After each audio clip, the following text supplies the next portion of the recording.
Hey guys, in this month's top 5, I'm going to be sharing with you my favorite families.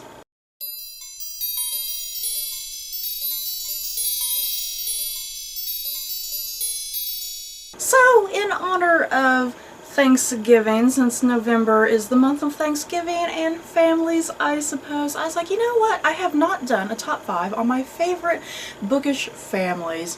So that's exactly what this video is, and let's get started. At number 5, I may have a pretty weird family here, but you all know I love historical fiction, and I love family drama and family turmoil and just really crazy, weird families. And that honor at number 5 goes to the Borgia family, and for books, because there's so many books about the Borgias, but I was like, you know, I'll pick my favorite book about the Borgias, and that would be Mario Puzo's The Family. If you don't know anything about the Borgia family, they were a family kind of the late 1400s going into the early 1500s in Renaissance Italy. And yeah, the leader of the Borgia family was Rodrigo Borgia, who became Pope Alexander VI. And yeah, the Borgia family, they were just some pretty crazy people. Yeah, guys, but just so influential, so powerful, so many rumors and conspiracies around this family, and I think that's what makes them such a very intriguing family, and that's why I wanted to include them on this list, because the rest of the families on my list are, you know, really happy families, and I wanted to kind of put a little drama and chaos in this video, so I included the Borgias. So yeah, looking at my notes here, because I wanted to make sure I got all of the family members of the Borgias. The most notable members of the Borgia family, like I said, Rodrigo Borgia, who became Pope Alexander VI. And then, yeah, we have Cesare, Lucrezia, Juan, and Joffrey. And I think there are some other Borgia members scattered in there, but a lot of them were like bastard children. Were they even Borgias? Were they even legitimate or illegitimate? Who knows? Seriously, the Borgias, crazy family. Yeah, guys, if you haven't read up on them, I highly recommend that you do. At number 4, I have the Bennet family from Jane Austen's Pride and Prejudice. Of course, I had to include the Bennets on this list. Let's see, once again, my notes here, you guys. The members of the Bennet family, we have Mr. and Mrs. Bennet, and then we have Jane, who is the oldest, followed by Elizabeth, then Mary, and Kitty and Lydia. And I just love the dynamic of this family, because you have Mr. Bennet, who often kind of just lingers in the background. He's kind of this unspoken presence in a way, but very influential in the family. And yeah, the most beloved of the family in some ways, I would think. And then you have Mrs. Bennet, who's a little bit crazy. You guys, let's be real, Mrs. Bennet is a little bit crazy and insane, but she is so lovable. All she wants to do is marry her daughters off. That's her number one goal and desire in life. That's all she wants. And then, yeah, we have Jane, who yeah, I adore Jane. Yeah, guys, I think Jane is perhaps one of the most relatable of the sisters. And then, of course, Elizabeth. Who could hate Elizabeth Bennet and her relationship with Mr. Darcy? It's like Elizabeth, you know, she's just so headstrong and independent. I love her. And then poor Mary, you guys, poor Mary does not get very much love in the Bennet family. She's kind of the quiet one. And then, of course, Lydia and Kitty, the two youngest of the Bennet family, who cause the most mischief. And yeah, I just really love and appreciate the family dynamic of the Bennets, because yeah, even though it can get a little intense and crazy, at the core, you know, is that family love between them all. At number 3, I have the Tucks from Natalie Babbitt's Tuck Everlasting. Whew, you guys, this family seriously pulls the heartstrings, that's for sure. I first read this book when I was in elementary school, and it just got me. I immediately latched onto this family. If you don't know what Tuck Everlasting is about, this young girl named Winnie, she kind of gets lost in the woods, and she mysteriously stumbles across this family known as the Tucks. And of course, meanwhile, Winnie's family think that she has been kidnapped by the Tucks, but the Tucks, they're not bad people. They're not kidnappers.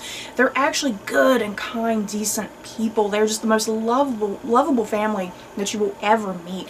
But the Tucks do have a very deep, dark mystery and history, and it's all quite beautiful and tragic and really sad and emotional. And yeah, I don't want to spoil what the big mystery is if you've never read this book, but it's seriously just the most powerful story I think you will ever read. So as far as the members of the Tucks go, let's look at my notes here again. We got Angus and May, and then their two sons, Jesse and Miles. Yeah, Jesse being the youngest, Miles being the oldest brother. And yeah, I love Jesse and Miles, you guys. I seriously love Jesse and Miles. And then Angus and May, just super lovable as well. Just like I said, the entire Tuck family, just good and kind, decent people. And you just don't get that very much in literature as far as characters go. At number 2, of course, the Weasley family had to make the list. The Weasleys from the Harry Potter series by J.K. Rowling. And we got a lot of Weasleys, you guys. I had to make sure I wrote them all down. We got Arthur, Molly, Bill, Charlie, Percy, Fred, George, Ron, and Ginny. Seriously, a huge family.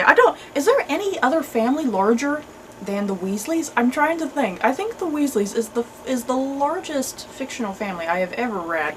But oh my goodness, the Weasleys, they're a bit dysfunctional sometimes, they're a bit wacky, but you know, the thing about the Weasleys that I love, the Weasleys are just, they're real. You know, they're such real people, and they have this family dynamic that I think that anybody, if you have siblings and whatnot, I think you can relate to it. You know, the siblings, they always argue with each other, but for the most part they get along. You know, it's just a really fun, unique family, I think. And yeah, just such a large family. I don't think I could ever deal with such a large family like this. I think the Weasleys, I love them to bits, but if I was a Weasley, I think I'd go a little bit insane.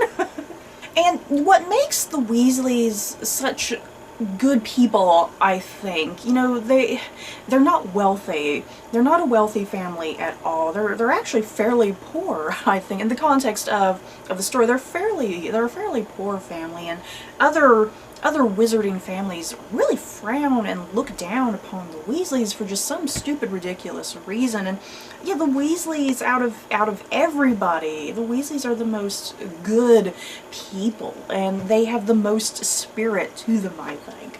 And at number 1, my favorite family, if you haven't already guessed it, I think the clue is already on my t-shirt, you guys. At number 1, I have the Starks from George R.R. Martin's A Song of Ice and Fire series.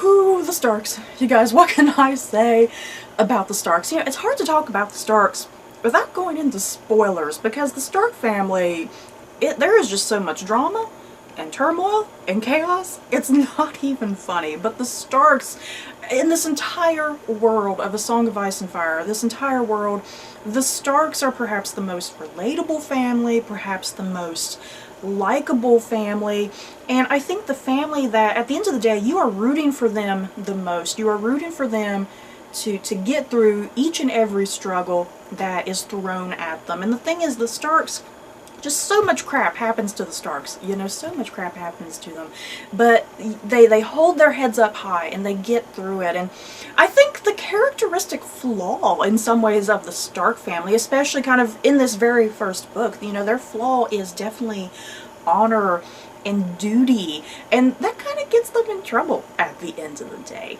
Because in this world, honor and duty, even though it's a great trait in our world, it's not really such a great trait in this world. But yeah, the members of the Stark family, we have Ned, Catelyn, Robb, Sansa, Arya, Bran, Rickon, and then I decided to include Jon Snow in there because even though he's a bastard, he's still kind of part of the Stark family. And you know, my favorite thing about the Starks, not only are they great people and they're duty bound and honor bound, I love the direwolves. You guys, every member of the Starks, except for Ned and Catelyn. You know what, why did Ned and Catelyn never get a direwolf? That's not fair. But yeah, the kids, all the kids get a direwolf, and they're just these gigantic, lovable, but fierce gigantic wolves. I love them, you guys. I should have included them in the family because they're very much, the dire wolves are very much part of the Stark family as well.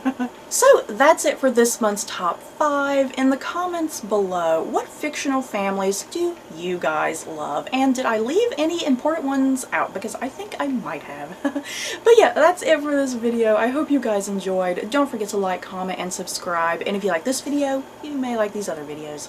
Bye guys.